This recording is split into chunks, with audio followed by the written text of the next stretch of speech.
Ça a toujours parlé de la représentation de la contingente selon Nizet et Pichel. C'est sur le chapitre 1 de votre cours de la notion de gestion des ressources humaines. Sur le banc 1, vous allez voir, je vais vous donner une brève biographie de ces deux auteurs avant de commencer. La biographie. François Pichol et Nizet sont des chercheurs et des auteurs très bien connus sur le domaine de la gestion des ressources humaines. Leur travail a se reporté sur des sujets tels que la gestion, le management stratégique des ressources humaines, la gestion des changements organisationnels et des nouvelles formes d'organisation du travail et tant d'autres.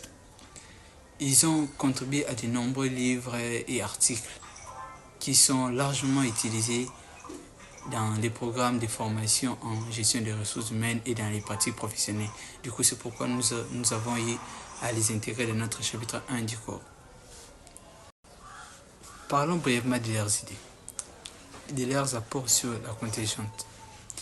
La contingente, selon Nizet et Pichol, a tiré ses origines dans les études effectuées par Henri Misberg qui parle, lui, sur la configuration structurelle du travail. Nizet et Pichol ont recherché à trouver les relations existantes entre la configuration structurelle du travail et les pratiques professionnelles. Ils ont aussi cherché à trouver les différences existantes entre la configuration structurelle et l'organigramme. Relations existantes entre la configuration structurelle et les pratiques professionnelles du travail. Nous aurons à trouver ces relations. Moi, j'ai trouvé que ces relations étaient étroites entre les deux sur la décision de manière de travailler. Je m'explique.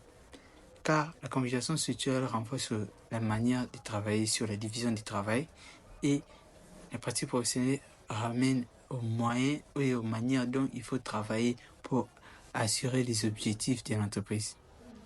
Donc, ces deux termes nous permettent d'avoir une vision du fonctionnement de l'organisation. Répondez, je vais vous donner les différences existantes entre la configuration structurelle et l'organigramme. La configuration structurelle renvoie à l'ensemble des mécanismes de coordination de contrôle de mise en place pour assurer le bon fonctionnement de l'organisation. Cela inclut la répartition des tâches, les modes de travail, c'est des coordinations entre les différentes unités, les systèmes de contrôle et de communication et tant d'autres. Comme je viens de dire sur la configuration structurelle, en recherchant une relation avec les pratiques professionnelles, ça veut dire qu'il y a la relation sur la décision de manière de travailler. Nous avons dit que sur la configuration structurelle, se base sur la répartition la division du travail. C'est pourquoi ici, lorsque nous recherchons les différences, nous voyons si la différence se situe sur la répartition des tâches. Et l'organigramme est une représentation visuelle de la structure hiérarchique d'une organisation, où on indique les différents services et les niveaux hiérarchiques et les relations de supervision. Nous allons voir dans un organigramme les DG, les DGA et tant d'autres services. Et là, tout cela dépend d'une organisation à une autre. Je vais parler de Nizet et Pichon sur la théorie de la contingence de la GRH. La théorie de la contingence de la GRH des ressources humaines, selon Nizet et Pichon, met en avant le fait qu'il n'existe pas les meilleures façon d'organiser la gestion des ressources humaines qui serait valable pour toutes les organisations, mais plutôt que les pratiques des GRH doivent être adaptées en fonction des circonstances spécifiques de chaque entreprise. Cela signifie que les politiques et les pratiques des GRH doivent être alignées sur des objectifs stratégiques de l'entreprise.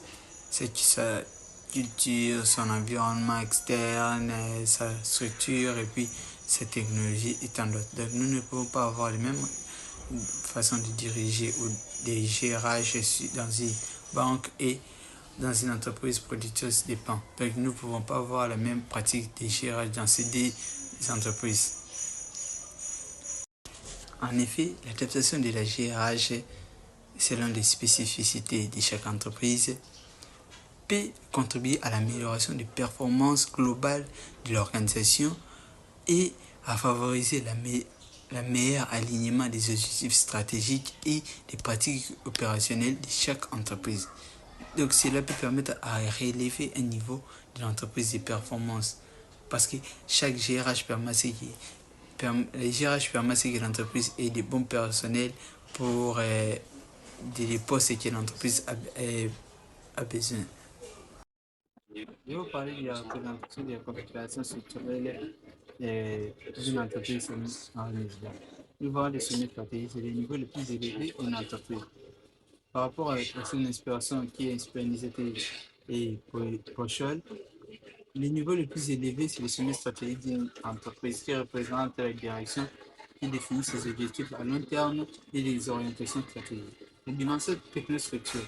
Les experts et les spécialistes chargés de concevoir et de mettre en œuvre les processus et les systèmes de l'entreprise. Les lignes hiérarchiques. Les lignes hiérarchiques, c'est les structures de gestion verticale qui réunissent les différents niveaux de l'entreprise et les directions des personnels sur le terrain. Les lignes hiérarchiques permettent de mettre en relation les dirigeants qui se trouvent au sommet stratégique et les personnels, les autres personnels d'exécution. Nous voyons les supports logistiques.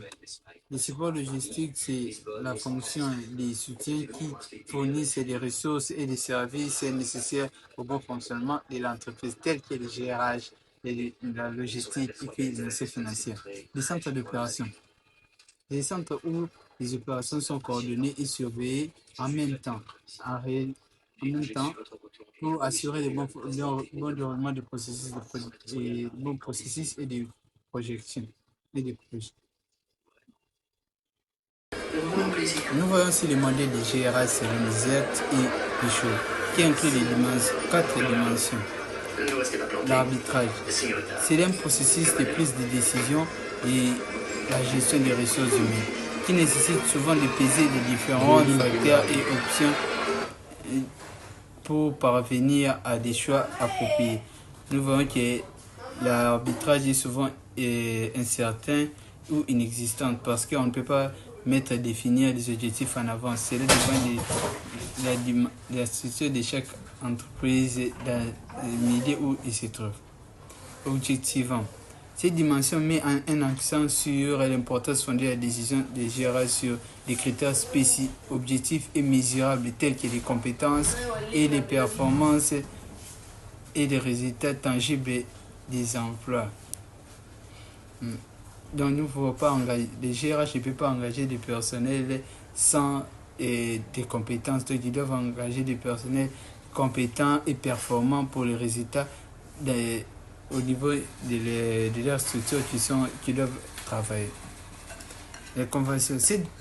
Cette dimension fait référence au respect des normes et des règles des conventions sociales dans la gestion des ressources humaines, y compris le respect des lois du travail et des conventions collectives et des normes d'éthique. Cela nous montre les relations entre les GRH et ses employés en fixant les règles qu'ils doivent respecter sur le paiement des salaires, sur les différents avances et d'autres règles dans l'entreprise.